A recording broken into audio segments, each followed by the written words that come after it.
ಕರ್ನಾಟಕದ ರಾಜಕೀಯ ಇಂದು ಒಂದು ಐತಿಹಾಸಿಕ ಕ್ಷಣಕ್ಕೆ ಸಾಕ್ಷಿಯಾಗ್ತಿದೆ. ಅಹಿಂದ ವರ್ಗಗಳ ಧ್ವನಿಯಾಗಿ ಸಾಮಾಜಿಕ ನ್ಯಾಯದ ಹರಿಕಾರನೆಂದೇ ಗುರುತಿಸಿಕೊಂಡಿರುವ ಮುಖ್ಯಮಂತ್ರಿ ಸಿದ್ದರಾಮಯ್ಯನವರು ಇಂದು ಒಂದು ಅಪರೂಪದ ದಾಖಲೆಯನ್ನ ಬರಿತಾ ಇದ್ದಾರೆ. ಕರ್ನಾಟಕದ ಮಾಜಿ ಮುಖ್ಯಮಂತ್ರಿ ಹಿಂದುಳಿದ ವರ್ಗಗಳ ಆಶಾಕಿರಣವಾಗಿದ್ದ ದೇವರಾಜ್ ಅರಸು ಅವರ ಹೆಸರಿನಲ್ಲಿದ್ದ ಸುದೀರ್ಘ ಅವಧಿಯ ಮುಖ್ಯಮಂತ್ರಿಯ ದಾಖಲೆಯನ್ನ ಸಿದ್ದರಾಮಯ್ಯನವರು ಇಂದು ಸರಿಗಟ್ಟುತ್ತಿದ್ದಾರೆ.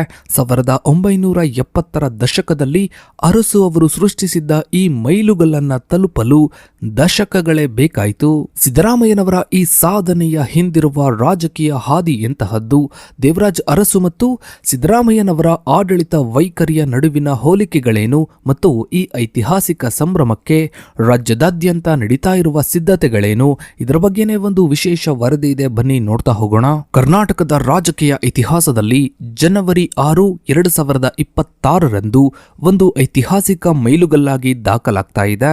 ರಾಜ್ಯದ ಮಾಜಿ ಮುಖ್ಯಮಂತ್ರಿ ದೇವರಾಜ್ ಅರಸು ಅವರ ಸುದೀರ್ಘ ಆಡಳಿತದ ದಾಖಲೆಯನ್ನ ಪ್ರಸ್ತುತ ಮುಖ್ಯಮಂತ್ರಿ ಸಿದ್ದರಾಮಯ್ಯನವರು ಈ ದಿನದಂದು ಅಧಿಕೃತವಾಗಿ ಸರಿಗಟ್ಟಲಿದ್ದಾರೆ.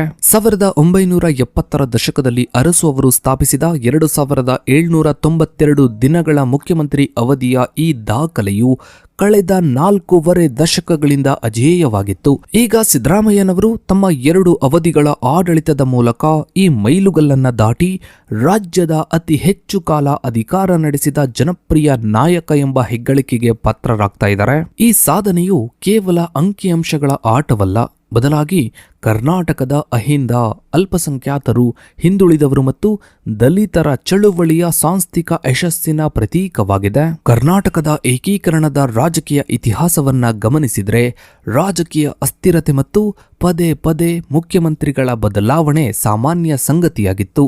ಇಂತಹ ವಾತಾವರಣದಲ್ಲಿ ದೇವರಾಜ್ ಅರಸು ಮತ್ತು ಸಿದ್ದರಾಮಯ್ಯ ಮಾತ್ರ 5 ವರ್ಷಗಳ ಪೂರ್ಣಾವಧಿಯನ್ನ ಪೂರೈಸಿದ ಅಪರೂಪದ ನಾಯಕರಾಗಿದ್ದಾರೆ. ಸಿದ್ದರಾಮಯ್ಯನವರು ತಮ್ಮ ಮೊದಲ ಅವಧಿಯಲ್ಲಿ ಪೂರ್ಣ 5 ವರ್ಷಗಳನ್ನ ಪೂರೈಸಿದ್ರು. ಇದು ದೇವರಾಜ್ ಅರಸು ಅವರ ನಂತರ ಈ ಸಾಧನೆ ಮಾಡಿದ ಮೊದಲ ನಿದರ್ಶನವಾಗಿತ್ತು. ಪ್ರಸ್ತುತ 2023ರಲ್ಲಿ 2ನೇ ಬಾರಿಗೆ ಅಧಿಕಾರಕ್ಕೆ ಬಂದಿರುವ ಇವರು ಒಟ್ಟು ದಿನಗಳ ಲೆಕ್ಕಾಚಾರದಲ್ಲಿ ಅರಸು ಅವರ ದಾಖಲೆಯನ್ನ ಮೀರಿಸ್ತಾ ಇದ್ದಾರೆ. ದತ್ತಾಂಶಗಳ ವಿಶ್ಲೇಷಣೆಯ ಪ್ರಕಾರ ಸಿದ್ದರಾಮಯ್ಯನವರು ತಮ್ಮ ಮೊದಲ ಅವಧಿಯಲ್ಲಿ 1830 ದಿನಗಳನ್ನ ಪೂರೈಸಿದ್ರು. 2023ರ ಮೇ 20ರಂದು 2ನೇ ಬಾರಿಗೆ ಮುಖ್ಯಮಂತ್ರಿಯಾಗಿ ಅಧಿಕಾರವನ್ನ ಸ್ವೀಕರಿಸಿದ ನಂತರ ಇವರು ಪ್ರತಿ ದಿನವೂ ಅರಸು ಅವರ ದಾಖಲೆಯತ್ತ ದಾಪುಗಾಲನ್ನ ಹಾಕ್ತಾ ಇದ್ದಾರೆ. ಈ ಮೈಲುಗಲ್ಲನ್ನ ತಲುಪಲು ಇವರು ಜನವರಿ 6, 2026ರವರೆಗೆ ಅಧಿಕಾರದಲ್ಲಿ ಮುಂದುವರಿಯುವುದು ಅನಿವಾರ್ಯವಾಗಿದೆ. ಇನ್ನು ದೇವರಾಜ್ ಅರಸು ಮತ್ತು ಸಿದ್ದರಾಮಯ್ಯನವರ ನಡುವಿನ ಸಾಮ್ಯತೆಗಳು ಕೇವಲ ಅಧಿಕಾರಾವಧಿಗೆ ಸೀಮಿತವಾಗಿಲ್ಲ. ಇಬ್ಬರು ನಾಯಕರು ಕರ್ನಾಟಕದ ಸಾಂಪ್ರದಾಯಿಕ ರಾಜಕೀಯ ಸಮೀಕರಣಗಳನ್ನ ಬದಲಿಸಿದವರು. 1972ಕ್ಕಿಂತ ಮೊದಲು ಕರ್ನಾಟಕದ ಅಂದ್ರೆ ಅಂದಿನ ಮೈಸೂರು ರಾಜ್ಯದ ರಾಜಕೀಯವು ಪ್ರಬಲ ಸಮುದಾಯಗಳಾದ ಲಿಂಗಾಯತ ಮತ್ತು ಒಕ್ಕಲಿಗರ ಹಿಡಿತದಲ್ಲಿತ್ತು. ಅರಸು ಅವರು ಅಹಿಂದ ವರ್ಗಗಳನ್ನು ಒಗ್ಗೂಡಿಸುವ ಮೂಲಕ ಈ ಪ್ರಬಲ ಸಮುದಾಯಗಳ ಪ್ರಾಬಲ್ಯವನ್ನ ಮುರಿದು ಸಾಮಾಜಿಕ ನ್ಯಾಯದ ಹೊಸ ಯುಗವನ್ನ ಆರಂಭಿಸಿದರು. ಅರಸು ಅವರ ಹಾದಿಯಲ್ಲೇ ನಡೆದ ಸಿದ್ದರಾಮಯ್ಯನವರು 2006ರಲ್ಲಿ ಕಾಂಗ್ರೆಸ್ ಸೇರಿದ ನಂತರ ಅಹಿಂದ ಚಳುವಳಿಯನ್ನ ಪುನರ್ಜೀವನಗೊಳಿಸಿದ್ರು. ಕುರುಬ ಸಮುದಾಯದಿಂದ ಬಂದ ಸಿದ್ದರಾಮಯ್ಯನವರು ದಲಿತರು, ಹಿಂದುಳಿದ ವರ್ಗಗಳು ಮತ್ತು ಅಲ್ಪಸಂಖ್ಯಾತರ ಮತಗಳನ್ನು ಕ್ರೋಢೀಕರಿಸುವಲ್ಲಿ ಯಶಸ್ವಿಯಾದರು.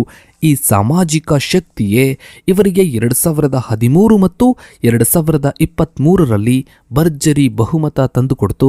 ಇನ್ನು ಸಿದ್ದರಾಮಯ್ಯನವರು ಅರಸು ಅವರ ದಾಖಲೆಯನ್ನ ಸರಿಗಡ್ತಾ ಇರುವ ಹಿನ್ನೆಲೆಯಲ್ಲಿ ಇವರ ಅಭಿಮಾನಿಗಳು ಮತ್ತು ಪಕ್ಷದ ಕಾರ್ಯಕರ್ತರು ರಾಜ್ಯದಾದ್ಯಂತ ಸಂಭ್ರಮಾಚರಣೆಗೆ ಭರ್ಜರಿ ಸಿದ್ಧತೆಯನ್ನ ನಡೆಸ್ತಾ ಇದ್ದಾರೆ.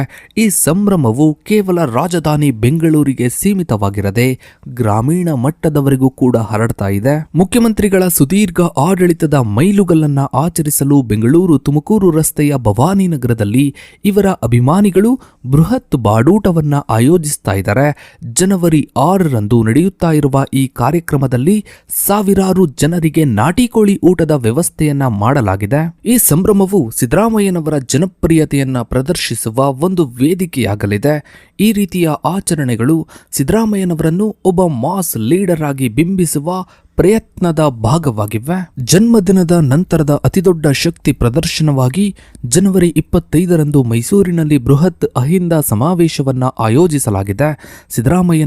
ಸಿದ್ದರಾಮಯ್ಯನವರ ತವರು ಜಿಲ್ಲೆಯಾದ ಮೈಸೂರಿನಲ್ಲಿ ನಡೀತಾ ಇರುವ ಈ ಸಮಾವೇಶದಲ್ಲಿ ಸುಮಾರು 5 ಲಕ್ಷಕ್ಕೂ ಹೆಚ್ಚು ಜನರು ಸೇರುವ ನಿರೀಕ್ಷೆ ಇದೆ. ಕರ್ನಾಟಕ ರಾಜ್ಯ ಹಿಂದುಳಿದ ವರ್ಗಗಳ ಜಾಗೃತ ವೇದಿಕೆಯ ಅಧ್ಯಕ್ಷ KS ಶಿವರಾಮು ಅವರ ನೇತೃತ್ವದಲ್ಲಿ ಈ ಸಮಾವೇಶದ ಸಿದ್ಧತೆಗಳು ನಡೀತಾ ಇವೆ. ಸಿದ್ದರಾಮಯ್ಯನವರ ನಾಯಕತ್ವಕ್ಕೆ ಬೆಂಬಲವನ್ನ ಸೂಚಿಸುವುದು ಮತ್ತು ಇವರು ಪೂರ್ಣ 5 ವರ್ಷಗಳ ಕಾಲ ಮುಖ್ಯಮಂತ್ರಿಯಾಗಿ ಮುಂದುವರಿಯಬೇಕು ಎಂಬ ಸಂದೇಶವನ್ನ ಹೈಕಮಾಂಡ್ಗೆ ರವಾನಿಸುವುದು ಈ ಸಮಾವೇಶದ ಮುಖ್ಯ ಉದ್ದೇಶವಾಗಿದೆ. ಈ ದಾಖಲೆ ಸರಿಗಟ್ಟುವ ಸಂಭ್ರಮದ ಬೆನ್ನಲ್ಲೇ ಸಿದ್ದರಾಮಯ್ಯನವರು 2026ರಲ್ಲಿ ರಾಜ್ಯದ 17ನೇ ಬಜೆಟ್ ಮಂಡಿಸುವ ಮೂಲಕ ಮತ್ತೊಂದು ಇತಿಹಾಸವನ್ನ ನಿರ್ಮಿಸ್ತಾ ಇದ್ದಾರೆ. ಈವರೆಗೆ ಅತಿ ಹೆಚ್ಚು ಬಜೆಟ್ ಮಂಡಿಸಿದ ಹಣಕಾಸು ಸಚಿವ ಎಂಬ ಹೆಗ್ಗಳಿಕೆಗೆ ಪಾತ್ರರಾಗಿರುವ ಇವರು ತಮ್ಮ 17ನೇ ಬಜೆಟ್ ಮಂಡಿಸುವ ಮೂಲಕ ರಾಜ್ಯದ ಆರ್ಥಿಕತೆಗೆ ಹೊಸ ದಿಕ್ಕು ನೀಡಲು ಸಿದ್ಧರಾಗಿದ್ದಾರೆ. ಈ ಬಜೆಟ್ ಮಂಡನೆಯು ಇವರ ಆಡಳಿತದ ಸ್ಥಿರತೆಗೆ ಸಾಕ್ಷಿಯಾಗಿದೆ. ಸಿದ್ದರಾಮಯ್ಯನವರು ದಾಖಲೆಯತ್ತ ದಾಪುಗಾಲು ಹಾಕ್ತಾ ಇರುವ ಹೊತ್ತಿನಲ್ಲಿಯೇ ಕಾಂಗ್ರೆಸ್ ಪಕ್ಷದೊಳಗಿನ ನಾಯಕತ್ವ ಬದಲಾವಣೆಯ ಚರ್ಚೆಗಳು ತೀವ್ರಗೊಳ್ತಾ ಇವೆ. ಉಪಮುಖ್ಯಮಂತ್ರಿ DK ಶಿವಕುಮಾರ್ ಅವರ ಬೆಂಬಲಿಗರು ನವೆಂಬರ್ ಕ್ರಾಂತಿ ಅಥವಾ ಅಧಿಕಾರ ಹಂಚಿಕೆಯ ಒಪ್ಪಂದದ ಪ್ರಕಾರ 2.5 ವರ್ಷಗಳ ನಂತರ ಬದಲಾವಣೆ ಆಗಬೇಕು ಎಂದು ಒತ್ತಾಯಿಸ್ತಾ ಇದ್ದಾರೆ. ಆದರೆ ಮತ್ತೊಂದು ಕಡೆ ಸಿದ್ದರಾಮಯ್ಯನವರ ಬೆಂಬಲಿಗ ಸಚಿವರುಗಳಾದ ಸತೀಶ್ ಜಾರಕಿಹೊಳಿ, MB ಪಾಟೀಲ್ ಮತ್ತು HC ಮಹದೇವಪ್ಪನವರು ಮುಖ್ಯಮಂತ್ರಿಗಳು ಪೂರ್ಣಾವಧಿ ಪೂರೈಸಲಿದ್ದಾರೆ ಎಂದು ದೃಢವಾಗಿ ಹೇಳ್ತಾ ಇದ್ದಾರೆ. ಈ ಆಂತರಿಕ ಸಂಘರ್ಷವು ಜನವರಿ 6ರ ಮೈಲುಗಲ್ಲಿನ ನಂತರ ಯಾವ ತಿರುವು ಪಡೆಯುತ್ತಿದೆ ಎಂಬುದು ಕುತೂಹಲಕಾರಿಯಾಗಿದೆ. ಸಿದ್ದರಾಮಯ್ಯನವರು ಇತ್ತೀಚೆಗೆ ದೆಹಲಿಯಲ್ಲಿ ನಡೆದ ಕಾಂಗ್ರೆಸ್ ಕಾರ್ಯಕಾರಿ ಸಮಿತಿ ಸಭೆಯಲ್ಲಿ ಪಾಲ್ಗೊಳ್ಳುವ ಮೂಲಕ ತಮ್ಮ ಸ್ಥಾನವನ್ನ ಭದ್ರಪಡಿಸಿಕೊಳ್ಳುವ ಪ್ರಯತ್ನವನ್ನ ನಡೆಸಿದ್ದಾರೆ. ಇನ್ನು ಕಾಂಗ್ರೆಸ್ ಹೈಕಮಾಂಡ್ ಸದ್ಯಕ್ಕೆ ನಾಯಕತ್ವ ಬದಲಾವಣೆಯ ಬಗ್ಗೆ ಯಾವುದೇ ಅಧಿಕೃತ ಘೋಷಣೆಯನ್ನ ಮಾಡಿಲ್ಲ ಮತ್ತು ಪರಿಸ್ಥಿತಿಯನ್ನ ಸೂಕ್ಷ್ಮವಾಗಿ ಗಮನಿಸ್ತಾ ಇದೆ. ಇನ್ನು ಸಿದ್ದರಾಮಯ್ಯನವರ ಈ 2ನೇ ಅವಧಿಯ ಯಶಸ್ಸಿಗೆ ಇವರು ಜಾರಿಗೆ ತಂದ 5 ಗ್ಯಾರಂಟಿ ಯೋಜನೆಗಳೇ ಮುಖ್ಯ ಕಾರಣಗಳಾಗಿವೆ. ಈ ಯೋಜನೆಗಳು ಕೇವಲ ಚುನಾವಣಾ ಭರವಸೆಗಳಾಗಿರದೆ ಲಕ್ಷಾಂತರ ಕುಟುಂಬಗಳ ಆರ್ಥಿಕ ಚೇತರಿಕೆಗೆ ಸಹಕಾರಿಯಾಗಿವೆ ಎಂದು ವಿಶ್ಲೇಷಿಸಲಾಗಿದೆ. ಈ ಯೋಜನೆಗಳ ಜಾರಿಯು ಸಿದ್ದರಾಮಯ್ಯನವರನ್ನು ಆಧುನಿಕ ಕರ್ನಾಟಕದ ಕಲ್ಯಾಣ ರಾಜ್ಯದ ಹರಿಕಾರನೆಂದು ಬಿಂಬಿಸಲು ಸಹಾಯ ಮಾಡಿದೆ. ಇನ್ನು ವಿರೋಧ ಪಕ್ಷಗಳಾದ ಬಿಜೆಪಿ ಮತ್ತು JDS ಈ ಯೋಜನೆಗಳನ್ನು ಆರ್ಥಿಕವಾಗಿ ಅಸಾಧ್ಯ ಮತ್ತು ಅಭಿವೃದ್ಧಿ ಕುಂಠಿತಗೊಳಿಸುವ ಹೆಜ್ಜೆ ಎಂದು ಟೀಕಿಸ್ತಾ ಇದ್ರು. ಆದರೆ ಜನಸಾಮಾನ್ಯರ ಮಟ್ಟದಲ್ಲಿ ಈ ಯೋಜನೆಗಳಿಗೆ ವ್ಯಾಪಕ ಬೆಂಬಲ ವ್ಯಕ್ತವಾಯಿತು. ಇನ್ನು ಸಿದ್ದರಾಮಯ್ಯನವರ ದಾಖಲೆ ನಿರ್ಮಾಣದ ಹಾದಿಯಲ್ಲಿ ಕೆಲವು ಗಂಭೀರ ವಿವಾದಗಳು ಮತ್ತು ಹಗರಣಗಳ ಆರೋಪಗಳು ಸವಾಲಾಗಿ ಪರಿಣಮಿಸಿವೆ.